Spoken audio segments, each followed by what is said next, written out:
नमस्कार. मराठी भाषा विश्व या माझ्या युट्यूब चॅनलमध्ये आपल्या सर्वांचं पुन्हा एकदा स्वागत. आज आपण शुद्ध लेखनातला एक अत्यंत महत्त्वाचा असा भाग बघणार आहे आणि तो म्हणजे शुद्ध लेखनाचे नियम. बऱ्याचदा आपण लिहितो आणि लिहिताना आपल्याला कळत नाही की पहिली वेलांटी कधी द्यायची, दुसरी वेलांटी कधी द्यायची, पहिला उकार कधी द्यायचा, दुसरा उकार कधी द्यायचा. आणि मग आपल्याला जे लक्षात येईल त्यावेळेला ती वेलांटी आणि उकार आपण देऊन टाकतो आणि मग आपल्या चुका होतात. त्याचा अर्थ जो आहे तो बदलतो. तर या चुका आपल्या होऊ नयेत यासाठी आज मी तुमच्यासाठी हे शुद्ध लेखनाचे नियम घेऊन आलेले आहे. हे शुद्ध लेखनाचे नियम ऐकल्यानंतर किंवा अभ्यासल्यानंतर तुमच्या अशा छोट्या छोट्या चुका ज्या आहेत त्या टाळल्या जातील. चला तर बघूया. बघा, पहिला शुद्ध लेखनाचा नियम आहे, आपण अनुस्वारापासून सुरुवात करूया की अनुस्वाराचे काय नियम आहेत. ज्या अक्षराचा उच्चार नाकातून स्पष्टपणे होतो त्या अक्षरांवर अनुस्वार द्यावा. हे आपल्याला माहिती आहे की स्पष्टोच्चारित अनुनासिकाबद्दल आपण काय करत असतो, डोक्यावर टिंब देतो, म्हणजे त्याला अनुस्वार असं म्हणतात. बघा, आंबा, अंबा, घंटा, निबंध, हिंग, सुंठ, चिंच, उंच, अलंकार, हे सगळे जे आहेत आ, घ, ब, ही, सु, ची, उ आणि ल, हे सगळी जी अक्षर आहेत या सगळ्या अक्षरांचा उच्चार जो आहे तो नाकातून होत असतो.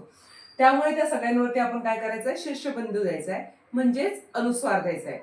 बऱ्याचदा आपण लिहितो बरोबर, पण अनुस्वार वेगळ्याच ठिकाणी दिला जातो. निबंध, नीच्या वरती अनुस्वार दिला जातो. तर ही गोष्ट लक्षात ठेवायची. हा पहिला नियम की ज्या अक्षरांचा उच्चार हा नाकातून स्पष्टपणे होतोय त्या अक्षरांवरती आपण काय करायचं आहे, शीर्षबिंदू म्हणजेच अनुस्वार द्यायचा आहे. आता दुसरा नियम, य, र, ल, व, श, श, स, ह. बघा, य, र, ल, व, श, य, र, ल, व, श, श, स, ह. ही जी अक्षर आहेत या अक्षरांपूर्वी येणाऱ्या अनुस्वाराबद्दल केवळ शीर्षबिंदू द्यायचा आहे. इथे बघा, य आलेला आहे, इथे र आलेला, य, र, व, स, ह, स आणि या ठिकाणी ल आलेला आहे. ही जी अक्षर आहेत या सगळ्या अक्षरांच्या डोक्यावर आपण काय दिलेलं आहे, अनुस्वाराबद्दल आपण शीर्षबिंदू दिलेला आहे, म्हणजेच अनुस्वार दिलेला आहे. पुढचं आहे तिसरं, आदरार्थी बहुवचनावर अनुस्वार द्यावा. आपणास, गुरुजींच्या, वडिलांना, हे जे आपण आदरार्थी एखाद्याबद्दल बोलत असतो, उच्चार करत असतो, त्याबद्दल आपल्याला काय करायचं आहे की अनुस्वार त्या अक्षरांवरती आपल्याला द्यायचा आहे.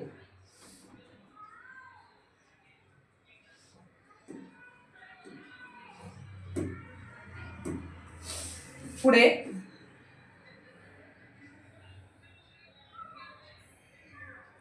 पुढचा नियम आहे ऱ्हस्व दीर्घचा. आता ऱ्हस्व दीर्घ नियमाचा काय आहे, सगळ्यात महत्वाचा, जो आपल्याला वेलांट्याने उकार सांगणार आहे.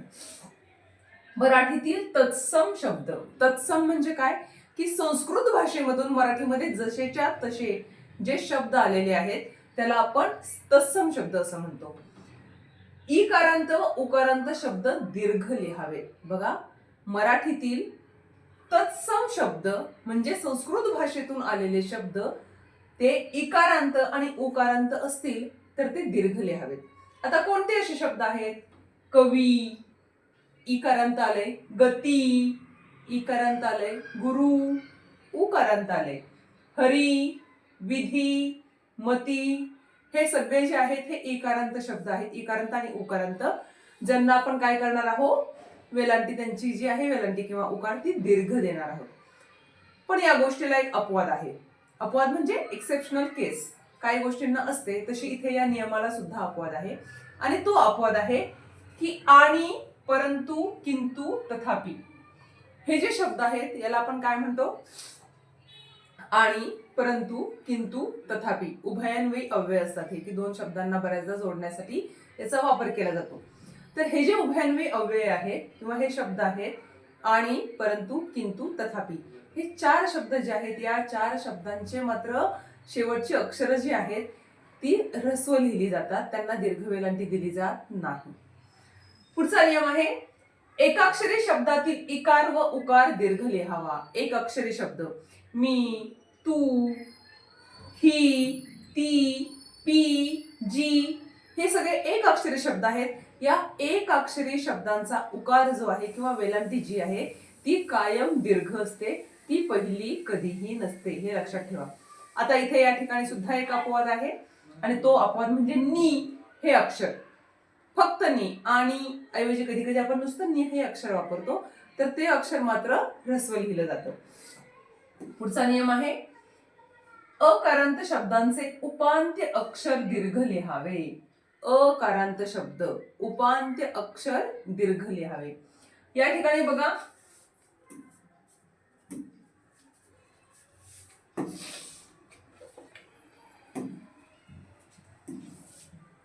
दूध, तूप, गुळ इथे अकारांत आले. गुळ, दूध, तूप, चूल म्हणजे काय आहे, हे सगळे शब्द जे आहेत हे अकारांत आहेत. आता काय सांगितलं नियमामध्ये, अकारांत शब्दांचे उपांत्य अक्षर दीर्घ लिहावे. उपांत्य म्हणजे काय, अंत्य म्हणजे शेवटचं, उपांत्य म्हणजे त्याच्याही अगोदरचं म्हणजे शेवटून दुसरं, ज्याला आपण सेकंड लास्ट म्हणू शकतो. मध्ये ते कुठलं आहे, हे काही काही शब्द जे आहेत ते दोनच अक्षराचे आहेत. मग पहिलं अक्षर तूप, उकार कसा दिलाय, दीर्घ. दूध दीर्घ, गुळ, चूल, फुल. आता या ठिकाणी तीन तीन अक्षरांचे शब्द आहेत. खजूर, गरीब, नवीन, बहीण हे काय आलेले आहेत, सगळे अकारांत अक्षर आहेत. आता अकारांतचं उपांत्य पूर्व म्हणजे कुठलं आलेलं आहे, या ठिकाणी जू आले, या ठिकाणी ग आले, इथे वी आलेलं आहे आणि इथे ही शब्द आलेले, ही अक्षर आलेलं आहे. हे सगळे अक्षर काय आहेत, उपांत्य अक्षर आहेत. मग उपांत्य अक्षर आपल्याला काय लिहायची आहे, दीर्घ लिहायची, तसं या ठिकाणी सांगितलेलं आहे. पुढचा नियम उन प्रत्यय दीर्घ लिहावेत. ज्या ज्या अक्षरांमध्ये उन हा प्रत्यय येत असेल, उदाहरणार्थ करून, चालून, बोलून, नाचून, रडून, बघा सगळ्याच्या ठिकाणी काय येतोय, उन हा प्रत्यय येतोय. आता हा उन प्रत्यय जो आहे तो आपल्याला काय लिहायचा आहे, दीर्घ लिहायचा आहे. म्हणजे ही वेलांटी जी आहे रू, लू, लू, चू, डू या सगळ्या उकार जे आहेत हे काय येणार आहेत, दीर्घ येणार आहेत. पुढे आता जसं आता आपण इथं बघितलं की इक उन हा प्रत्यय दीर्घ लिहावा, त्याच्या विरुद्ध इक हा प्रत्यय आपल्याला ह्रस्व लिहायचा आहे, म्हणजे पहिला लिहायचा आहे. आता यामध्ये कार्तिक इक, मानसिक इक, वैमानिक, भौतिक, वैचारिक हे सगळ्याला इक प्रत्यय आलेला आहे. मग त्याची जी वेलांटी आहे ती काय लिहायची, वेलांटी किंवा उकार हा ह्रस्व लिहायचा आहे. कार्तिक पहिली वेलांटी, सिक मानसिकला पहिली वेलांटी, वैमानिकला पहिली वेलांटी, भौतिकच्या तीला पहिली वेलांटी आणि वैचारिकच्या रीला पहिली वेलांटी. अशा पद्धतीनं जे आहे ते काय आपण सांगितलं की इक प्रत्ययाला ह्रस्व लिहायचे आणि उन प्रत्ययाला दीर्घ लिहायचे. बघा पुढचा आपण नियम बघूया. पुढचा नियम आहे अनुस्वाराचे शब्द ह्रस्व लिहावेत.